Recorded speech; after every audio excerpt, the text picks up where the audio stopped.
Well, I feel like Ballas is just like pulling strings here.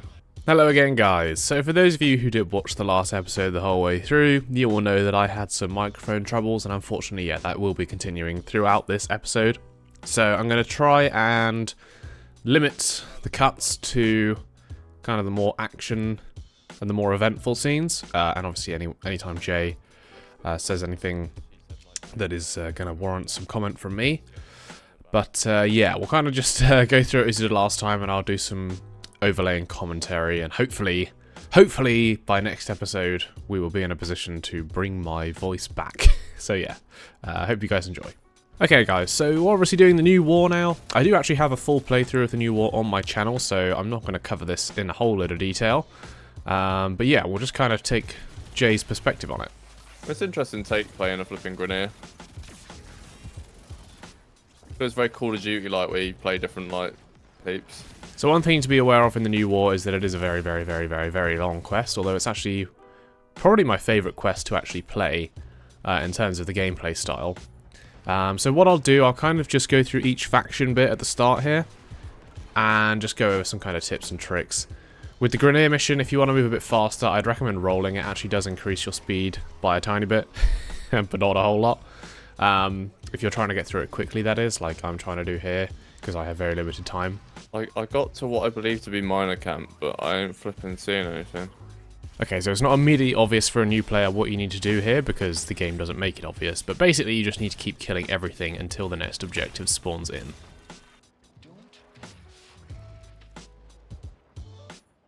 Yeah, imagine being like these sentient flipping soldier things and getting killed by a Grenadier soldier.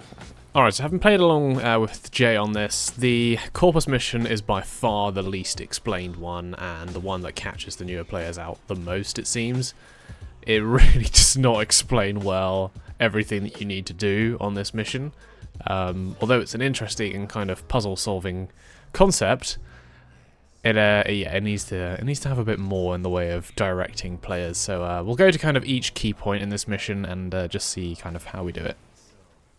Okay, so first of all, just remember that you can in fact use the breach mower to just take out a ton of enemy units at once, and therefore not get yourself killed.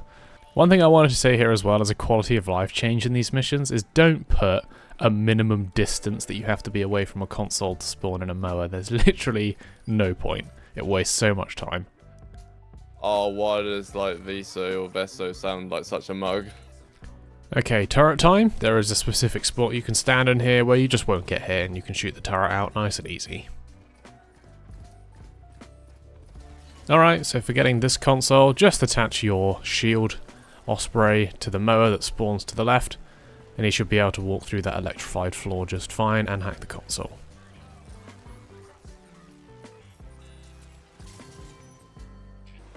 Corpus boss fight time.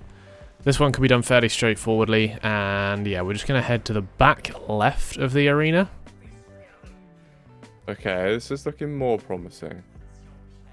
Yes. No. Jay's struggling there with getting a console hacked a bit earlier on. But yeah, so behind this pillar on the back left is our little safe space, as it were. So like normal Jackal, once you've taken out one of the legs, he's going to fly up into the air. You can then spawn a Breacher Mower in just so you're ready, or even a Striker Mower as well to help you out with actually dealing damage. And then while he's in the air, you are going to want to shoot out his shield. That's just a go. There you go, the Striker Mower can do that with ease. And then when he drops down, we're going to use our Breach Mower. And he's going to go in, sit nice and close, hopefully, when he actually figures out what he's doing. And then we can blow him up. And we rinse and repeat.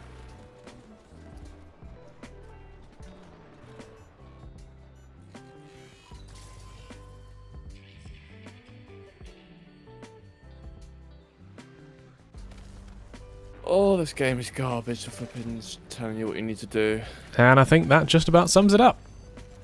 One thing that's worth noting for this bit with the Railjack is that if you go into this quest with a fully kitted Railjack, as we have here, you should be able to get a lot of kills at this point, and you can gather a lot of resources, especially if you have Seeker Volley, and also a crewmate on your gun with very high damage. Okay, for the Teshin mission, the only thing you really need to worry about are these guys. Just make sure that you have the correct element on your blades in order to deal damage. It doesn't become immediately obvious to a newer player in this that you actually need to do that. So yeah, just make sure that every time, obviously, the enemy's element swaps, you swap to match it, and then you should be able to take it out. No problem at all. Everything else in the Teshin missions is fairly self-explanatory, to be honest. If you want to get around much faster, then just use your glaive to slingshot you through the air, as you're taught to do at the start of the mission. Teshin is the flipping worst character in the whole entire game. This is flipping garbage. You can't attack for like anything. Why is he so bad? He looks so cool. Okay, so we now come to the part where we're going to be playing as the operator, or the drifter rather, and you just want to be extra safe here. Don't try and be nice and quick and clever like I am, because you can just get one shot through the wall every now and then, and it's very annoying. So yeah, just play it safe, I would say, and take your time. So one of the key reasons for actually doing these story missions, I find, is that you get a lot of free stuff. One of which is the Nataruk, the bow that you see us using here. This bow is incredibly overpowered for something that you essentially get for free for just completing the story missions, so in an ideal world we would have done the new war a bit sooner, but as I've said so many times, I only have a limited time to play this game, so whenever I get a slot that allows me to complete the new war, I will do it as soon as possible. Okay, so now we get to the Archon fights. It is worth noting that you should always try and charge your bow to kind of that middle point in between the two white lines in the kind of top left third of the circle. Reason being that when you actually hit a target and you get a red crit, or even a red, you know, exclamation mark crit, and you get a slash proc at the same time, you can do a lot of damage just with slash, and that is something that you will find helps you a lot with these fights, is just damage over time through slash. And the more of those that you can hit, obviously, the better. With these ones here, where the wolf actually teleports around, you can follow his kind of beam from where he teleports initially to where he will be, and that's how you should calculate which one the actual one is, rather than just trying to attack every single clone that he makes. But yeah, essentially, the fights for the Archons are exactly the same, in my mind, like the whole way through. There's not a whole lot that you need to be aware of. For this mission, at least, you will need to be aware of other things when you come to fight them in the weekly missions, but for fighting the Archons in this quest, it is just a case of, yeah, proccing slash as much as you can with red crits, and then you should be able to take them out just fine. Okay, so we now come to the final few bits of the quest, and you're about to see why it's very nice to have Titania in your arsenal when you come to do these missions, because the mobility and the flight allowance is just incredible for this particular part of the quest, getting up the tower. And yeah, I'll just kind of speed this forward and you see how fast we can do it. Well, she needs to get over herself. She's not this monster she makes out she is anymore.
It's tedious, isn't it? It gets towards the end very tedious. Even the ballast fight, I didn't expect the ballast fight to be so easy. Just a bit of commentary from Jay there on his thoughts on the last bit of the quest. And yeah, I would agree with him, to be honest. But yeah, you can see if you do have the right weapons and everything equipped, you can make very short work of this part of the quest. So just a quick note here for newer players. The whole point of getting through this bit is that you have to allow Ballast to take out the red floaty orbs that are behind you in order to make him vulnerable. God, this game. Why am I finding like every single bug in the whole world with this thing? Okay, guys, so we're going to go with Margulis at the end of the quest here for our Lotus aesthetic. It's a fairly long-winded new war, this one, and like I said, I do have the full quest from our last playthrough recorded, if for anyone who wants to go back and have a look at that. But just general thoughts kind of so far as to where we are with the game, and general thoughts on New War as a whole, and Jay's thoughts as well. You've probably heard Jay getting quite frustrated throughout. Someone did also ask me in the comments as well Jay's thoughts on the storyline, and to be completely honest with you, as a newer player, Jay has managed to get a grasp on the general story and lore of Warframe pretty damn well, compared to some other newer players that I've played with in the past. So yeah, that's really nice to see. But also what's not nice to see is the insane amount of bugs and also unexplained components of the game still. It's ridiculous kind of how much like I take for granted now that I play, but newer players just will have no idea about, and so are at immediate disadvantage, right?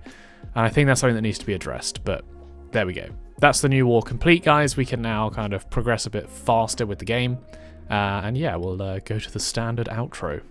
Thanks guys for watching. I upload these videos on Mondays and Fridays, and very occasionally you may be able to catch me streaming on Twitch, the details of which are in the description below. And if you'd like to join our clan, then please do feel free to send a request. The details of how to join are also in the description below. If you did enjoy this episode, guys, please leave a like and subscribe, and I will see you in the next one.